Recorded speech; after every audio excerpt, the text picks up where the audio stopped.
Hi welcome friends, Telugu స్వాగతం. Market చూసారా ఈరోజు అదిరిపోయింది. అసలు బిగినింగ్ నుంచి స్టార్టింగ్ నుంచి ఎండ్ వరకు ఒకే సినిమా, అప్ ట్రెండే. మధ్యలో కొద్దిగా స్లైట్గా అనమాట. నిన్నటి ట్రేడింగ్ ఈరోజు ట్రేడింగ్ చూస్తే మీకు అర్థమవుతుంది. Markets are in trend. రెండు ట్రెండ్ డేసే. ట్రెండ్ అంటే ఏం లేదు, ఒకే డైరెక్షన్లో వెళ్ళటం. నిన్న ఒకే డైరెక్షన్లో వెళ్ళింది, ఈరోజు ఒకే డైరెక్షన్లో వెళ్ళింది. So that is the speciality. So మార్కెట్లో ఈ విధంగా సెటిల్మెంట్ రోజు, అంటే ఎండ్ ఆఫ్ ది సెటిల్మెంట్ కదా ఈరోజు. అది కూడా మంత్లీ సెటిల్మెంట్, మామూలుగా వీక్లీ కాదు. వీక్లీ కేవలం నిఫ్టీ ఆప్షన్స్కే ఉంటుంది. ఇది అలా కాదు, టోటల్గా స్టాక్స్కి, బ్యాంక్ నిఫ్టీకి అన్నిటికీ సెటిల్మెంటు. ఫైనల్ సెటిల్మెంటు నార్మల్గా ఎలా ఉంటుంది, న్యూట్రల్గా ఉంటుంది లేకపోతే తగ్గుతుంది. కానీ ఈసారి ఈ సెటిల్మెంటు స్పెషాలిటీ ఏంటంటే పెరిగింది.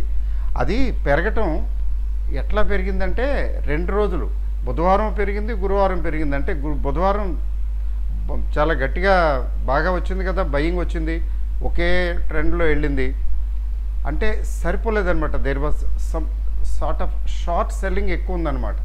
నిన్న సరిపోలేదు, ఈరోజు కూడా అలాగే ఎగబడి కొనేసి, అంటే నిఫ్టీ 50 స్టాక్స్, అంటే ముఖ్యంగా నిఫ్టీ 50 స్టాక్స్ నిఫ్టీలో షార్ట్లు ఉన్నారనమాట. ఆ దెబ్బతోటి షార్ట్ కవరింగ్ జరిగింది చాలా వరకు. మరి షార్ట్ కవరింగ్ ఏంటంటే ఫ్రెష్ బయింగ్ లేదా అంటే ఎందుకు ఉండదండి? షార్ట్ కవరింగ్ జరిగే చోట ఫ్రెష్ బయింగ్ కూడా ఉంటుంది. బట్ ఇది షార్ట్ కవరింగే అంటున్నారు ఏమిటండి అంటే, ఎందుకంటే లాస్ట్ 2 సెషన్స్లో ఎఫ్ఐఎస్ సెల్లర్సే కానీ బయర్స్ కాదు. తర్వాత అదర్స్ కూడా కొంచెం గట్టిగా అమ్మి ఉంటారు. లాస్ట్ 1 వీక్ 10 డేస్లో సెల్లింగ్ చేస్తుంటారు. వార్ అనుకుని, ఇంకా వారు ఇదేం ఆగదు, ఇదైపోతుంది వార్ అంటున్నారు కదా. అందుకని తీరా అది సీజ్ ఫైర్ వచ్చేటప్పటికి మొత్తం రివర్స్ అయిపోయింది. ఎందుకంటే మన ఆయిల్ భయంకరంగా పెరిగిపోయింది వార్ ఫియర్ తోటి. డాలర్ న్యాచురల్గా కొంచెం ఉంటుంది కదా, సో దాంతో సప్లైస్ ప్రాబ్లం వస్తుందని, లేకపోతే ఈ వార్ ఎస్కలేట్ అయ్యి ఎక్కడికో థర్డ్ వరల్డ్ వారు అన్న పదాలు కూడా వాడారు కదా. వీటన్నిటిని దృష్టిలో పెట్టుకుని షార్ట్ సెల్లింగ్లు ఖచ్చితంగా చేస్తుంటారు. నిన్న ఈరోజు చాలా భయంకరంగా కొని కవర్ చేసుకున్నారు. దానికి బెస్ట్ ఎగ్జాంపుల్ ఏంటంటే అడ్వాన్స్ డిక్లైన్ రేషియో చూడండి. అడ్వాన్స్ డిక్లైన్ రేషియో న్యూట్రల్ అండి. సుమారుగా 1200 షేర్లు పెరిగితే 1200 షేర్లు సుమారుగా తగ్గితే 1300 షేర్లు పెరిగాయి. అంటే ఏం లేదు, అడ్వాన్స్ డిక్లైన్ రేషియో ఆల్మోస్ట్ బరాబర్ ఈక్వల్గా ఉంది. అంటే మీరు చూసుకోండి, మీ పోర్ట్ఫోలియోలో చెక్ చేసుకోండి, మీ షేర్లు ఏం పెద్దగా పెరిగుండవు. నా దాంట్లో కూడా చూశాను నేను, కాస్త కొస్త మైనస్ సైడే. ఈరోజు అట్లీస్ట్ పెద్దగా పెరగలేదు. అంటే ఏంటి, ఈరోజు ఫోకస్ అంతా కూడా నిఫ్టీ 50 స్టాక్స్ మీదే, అంతేగాని బయింగ్ ఏం రాలా. మిడ్ క్యాప్, స్మాల్ క్యాప్లో అట్లీస్ట్ కొన్ని లార్జ్ క్యాప్ల్లో కూడా బయింగ్ అంతగా రాలా. వచ్చింది ఎక్కడండి అంటే నిఫ్టీ 50లో వచ్చింది. తర్వాత బ్యాంక్ నిఫ్టీ మెయిన్గా వచ్చింది. బ్యాంక్ నిఫ్టీ రికార్డ్ అండి. Bank Nifty all time record 57,263. Nifty అయితే కాదు కానీ బ్యాంక్ నిఫ్టీ మాత్రం 57,263 record level. HDFC bank soaring high. నిన్న అనుకున్నాం కదా టెక్నికల్గా బుల్లిష్గా ఉన్నదండి హెచ్డిఎఫ్సి బ్యాంక్ అని. ఇట్స్ వెరీ సింపుల్ అండి. ఇప్పుడు ఎక్స్టర్నల్గా ఏమీ డెవలప్మెంట్స్ లేకపోతే టెక్నికల్స్ చక్కగా చెప్తాయి ఆ విషయాన్ని. రిలయన్స్ చూడండి, just let's have a look అండి.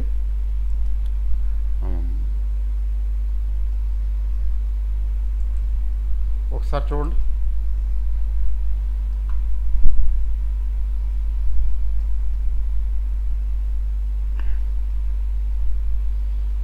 చూస్తున్నారా, ఇక్కడ బ్రేక్అవుట్ వచ్చింది కదా. ఆ బ్రేక్అవుట్ అనేది ఎంత ఎంత ఇదేంటే గుడ్ ఇండికేషన్ అంటే, ఆ తర్వాత ఇక్కడ ఈరోజు ఎక్స్టెండ్ అయింది. ఇది రేపు కూడా ఎక్స్టెండ్ అవ్వదని ఏం లేదు గ్యారంటీ, రేపు కూడా ఎక్స్టెండ్ అవ్వచ్చు. ఇది బ్రేక్అవుట్ వచ్చింది కాబట్టి ఇది 25,800 ఇంకా 500, 25,550కి వచ్చింది కదా. 25,800 ఏమో ఆ రేంజ్కి వెళ్ళొచ్చు. అంటే రేపే కాదు, రేపు ఒక్కరోజు కాదు, జనరల్గా. అంటే ఈ ట్రెండ్ ఎలా ఉందంటే బుల్లిష్గా ఉంది అంతే, సింపుల్గా చెప్పాలంటే. మెటల్స్ చూడండి, మెటల్స్ దే కంటిన్యూస్గా పెరుగుతూనే ఉన్నాయి. ఇక్కడ మరి బ్యాంక్ నిఫ్టీ చూద్దాం. బ్యాంక్ నిఫ్టీ జనరల్గా మనం పట్టించుకోం కదా, చూడం కదా, కానీ ఇప్పుడు చూస్తున్నాం.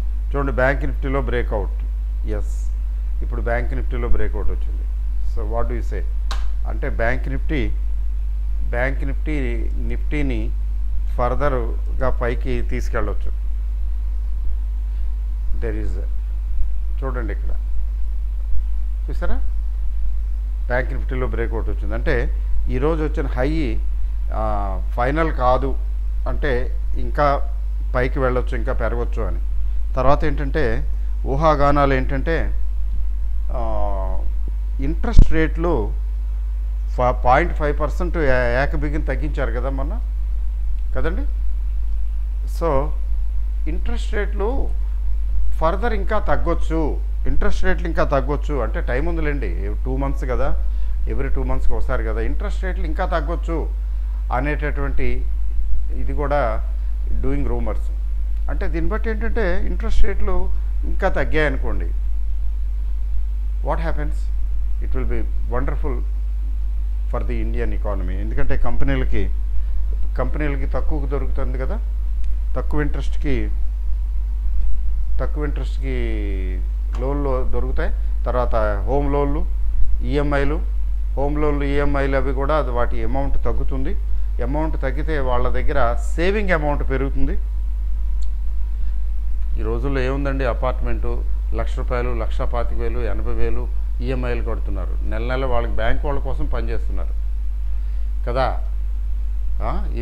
సొంత ఇల్లు అనేటటువంటి దీనిలో.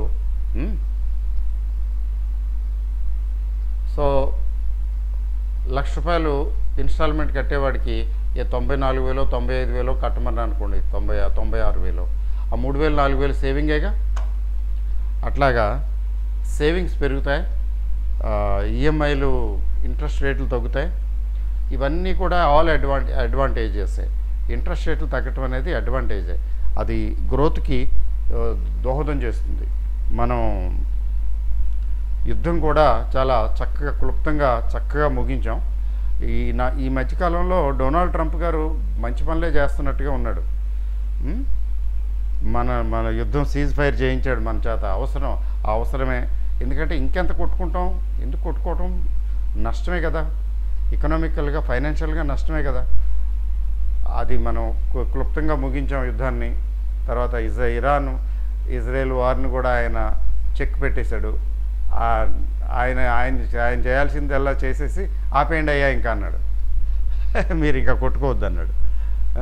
అబ్బో, చాలా చాలా గొప్ప స్ట్రాటజీ చూపించాడు. మొత్తానికి ప్రపంచానికి అది ఉపయోగమే, అవసరమే. ఎందుకంటే వీళ్ళు కొట్టుకుంటూ ఉంటే విన్ సిచ్యువేషన్ కాదు, అది లూజ్ సిచ్యువేషనే కదా. Everybody is a loser, even other countries are losers. వాళ్ళు ఇద్దరే కాదు, పార్టీస్ టు ది వారే కాకుండా others also get affected. So లక్కీగా అది ఆగిపోయింది, ప్రస్తుతానికి ఆగింది. సో ఇవన్నీ కూడా గుడ్ న్యూసే. మెటల్స్ ప్రపంచవ్యాప్తంగా ఏంటంటే కొంచెం న్యాచురల్గా ఇప్పుడు యాక్టివిటీ ఎకనామిక్ యాక్టివిటీ నార్మల్సీకి వస్తుందని ఇది కదా. సో మెటల్స్కి కూడా డిమాండ్ పెరగటం ఇంటర్నేషనల్గా. చూడండి మనకి ఈరోజు మెటల్స్ చూద్దాం. Metals for example Hindustan zinc, Hindustan Kapra,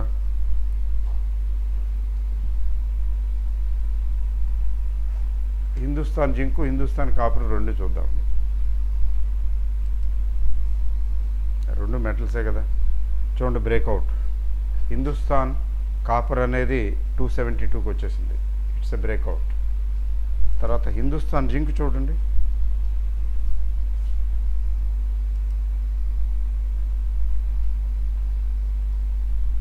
Hindustan zinc బాగా తగ్గింది, కొద్దిగా రికవరీ ఇప్పుడు రికవరీ మోడ్లోకి వచ్చింది. అలాగే వేదాంత కూడా పెరిగిందండి. వేదాంత హై డివిడెండ్ పేయింగ్ కంపెనీ, చాలా ఎక్కువ డివిడెండ్. డబ్ల్యూ ఫార్మేషన్ మీరు కూడా చూడండి డబ్ల్యూ ఫార్మేషన్.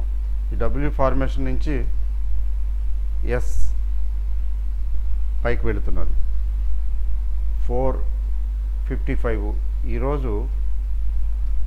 ఈరోజు 3% పైనే పెరిగింది. అలాగే హిందుస్థాన్ కాపర్ కూడా కదా, హిందుస్థాన్ కాపర్ కూడా చూడండి మీరు, బ్రేక్అవుట్. సో మెటల్స్ హోల్డ్ చేయవచ్చు అని, మెటల్స్ని హోల్డ్ చేయవచ్చు అని అర్థం అన్నమాట.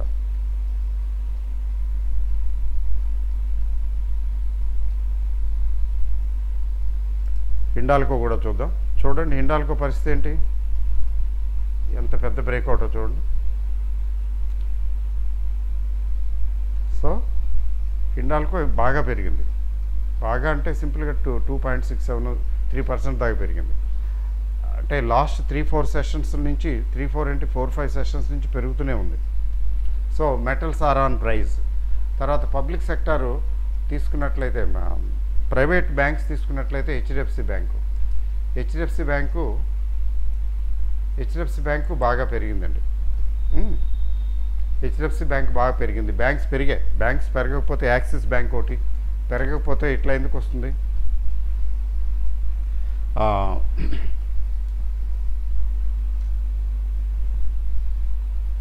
ఇప్పుడు ఏమిటి నెక్స్ట్ అంటే, yes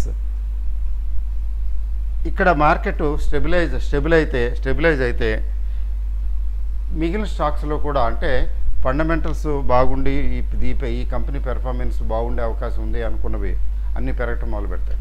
for example APAAR industries చూడండి, ఈరోజు ఎవరో చెప్పారు మా గ్రూప్ అపార్ ఇండస్ట్రీస్ చాలా బాగా పెరిగిందండి అని. పెరుగుతున్నదండి అని, మంచి కంపెనీలు పెరుగుతాయన్నమాట.